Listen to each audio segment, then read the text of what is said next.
Satyabama Institute of Science and Technology, Chennai and Sriperumbudur. இருந்தாலும் ஒரே ஒரு பிரச்சனை மட்டும் இப்பொழுது எடுத்து வைக்க நான் விரும்புகிறேன். மாண்புமிகு உறுப்பினர் பேசுகிற போது காவலர் நலத்திட்டங்கள் பற்றி பேசினார். அதெல்லாம் என்ன ஆயிற்று என்று ஒரு கேள்வியை கேட்டிருக்கிறார். தமிழ்நாடு காவல்துறையில் திமுக ஆட்சியில் தான் பல்வேறு நலத்திட்டங்கள் நிறைவேற்றப்பட்டிருக்கு. அதில் முத்தாய்ப்பா நான் சொல்லணும்னா ஒரு பெரிய பட்டியலை போட முடியும். இருந்தாலும் சுருக்கமாக சொல்ல விரும்புகிறேன். காவலர் சேம நல நிதியின் கீழ் உயிருக்கு ஆபத்தான நோய்களுக்கு 4 லட்சம் ரூபாயிலிருந்து 8 லட்சம் ரூபாயாக உயர்த்தி இருக்கிறோம். இந்த திட்டத்தின் கீழ் உள்ள உறுப்பினர் உயிரிழந்தால் வழங்கப்படக்கூடிய நிதி 50,000 ரூபாயிலிருந்து 1 லட்சம் ரூபாயாக உயர்த்தப்பட்டிருக்கு. 10ஆம் வகுப்பு தேர்வில் முதல் 10 ரேங்கில் வர காவலருடைய பிள்ளைகளுக்கு வழங்கப்படும் கல்வி பரிசு தொகை உயர்த்தப்பட்டிருக்கு. குறிப்பாக முதல் ரேங்கிற்கு வழங்கப்பட்ட 6,500 ரூபாய் என்பது 13,000 ரூபாயாக உயர்த்தப்பட்டிருக்கு. 2ஆம் ரேங்கிற்கு 4,500 ரூபாய், அது 9,000 உயர்த்தப்பட்டிருக்கு. 3ஆம் ரேங்கிற்கு வழங்கப்பட்ட 2,500 ரூபாய் 5,000 ரூபாயாக உயர்த்தப்பட்டிருக்கு. 4 முதல் 10 ரேங்க் வரை இருக்கக்கூடியவங்களுக்கு 2,000 4,000 ரூபாயாக உயர்த்தப்பட்டிருக்கு.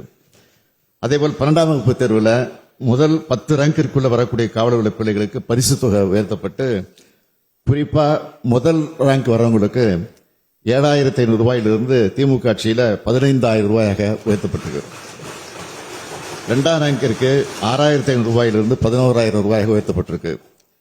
3ஆம் ரேங்கிற்கு 3,500 ரூபாயிலிருந்து 7,000 ரூபாயாக உயர்த்தப்பட்டிருக்கு. 4 முதல் 10 ரேங்க் வரை இருக்கக்கூடியவங்களுக்கு 2,500 5,000 ரூபாயாக உயர்த்தப்பட்டிருக்கு. அதிக மதிப்பெண் பெறக்கூடிய 100 மாணவர்களுக்கு 4 ஆண்டுகளுக்கு உயர்கல்வித் தொகை வழங்கக்கூடிய திட்டம் 200 மாணவர்களுக்கு விரிவுபடுத்தப்பட்டிருக்கு. அதேபோல அவங்களுக்கு 25,000 ரூபாய் என்று இருந்த உயர்கல்வித் தொகை 30,000 ரூபாய்க்கு உயர்த்தப்பட்டிருக்கு. காவலரோ அல்லது அவரது வாரிசோ பணியில் இருக்கும்போது கொல்லப்பட்டால் வழங்கப்படுகிற கருணை நிதி 15 லட்சம் ரூபாயிலிருந்து 20 லட்சம் ரூபாயாக உயர்த்தப்பட்டிருக்கு. போலீஸ் இன்சூரன்ஸ் திட்டப்படி பணியில் இருக்கக்கூடிய காவலர் உயிரிழந்தால் வழங்கப்படுகிற 2 லட்சம் ரூபாய் உதவித்தொகை 4 லட்சம் ரூபாயாக உயர்த்தப்பட்டிருக்கு. மருத்துவ பரிசோதனை திட்டம் காவலருடைய மனைவிக்கும் பெண் போலீசாருக்கும் விரிவுபடுத்தப்பட்டது. போலீஸ் உணவு சலுகைகள் ஊர்காவல் படையினருக்கும் விரிவுபடுத்தப்பட்டிருக்கு. காவலர் முதல் ஆய்வாளர் வரை 2,249 பேருக்கு சிறை தண்டனைகள் ரத்து செய்யப்பட்டிருக்கு. கருணை அடிப்படையில் 2,592 பேருக்கு வேலை வழங்கப்பட்டிருக்கு. காவலர் முதல் ஆய்வாளர் வர இடர்படி ரிஸ்க் அலவன்ஸ் 800 ரூபாயிலிருந்து 1,000 ரூபாயாக உயர்த்தப்பட்டிருக்கு.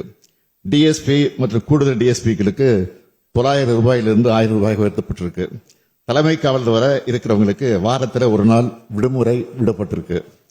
காவல் உதவி ஆய்வாளர், சிறப்பு காவல் உதவி ஆய்வாளருக்கு 15 நாட்களுக்கு 1 நாள் லீவு வழங்கப்பட்டிருக்கு. தமிழ்நாடு சிறப்பு போலீஸ் பட்டாலியன் பணிபுரியக்கூடிய அனைத்து காவலர்களுக்கும் வீக்லி ஆஃப் விரிவுபடுத்தப்பட்டிருக்கு. 2ஆம் நிலை காவலர் முதல் ஆய்வாளர் வர bus pass, smart ID card 29,96 லட்சம் ரூபாய் செலவில் வழங்கப்பட்டிருக்கு. இப்படி காவலர்களுக்கு அறிவிக்கப்பட்ட நலத்திட்டங்களை எல்லாம் இன்னும் நாம் பட்டியலிட முடியும்.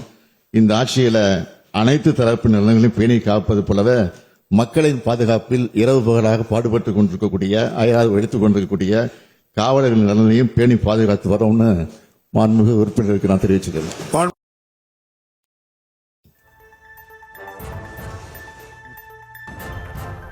சட்டப்பேரவையில் முதலமைச்சர் மு.க.ஸ்டாலின் உரையாற்றினார். அந்த காட்சிகளை பார்த்தோம். விவரங்களை பின்னர் வரும் செய்திகளில் விரிவாக பார்க்கலாம்.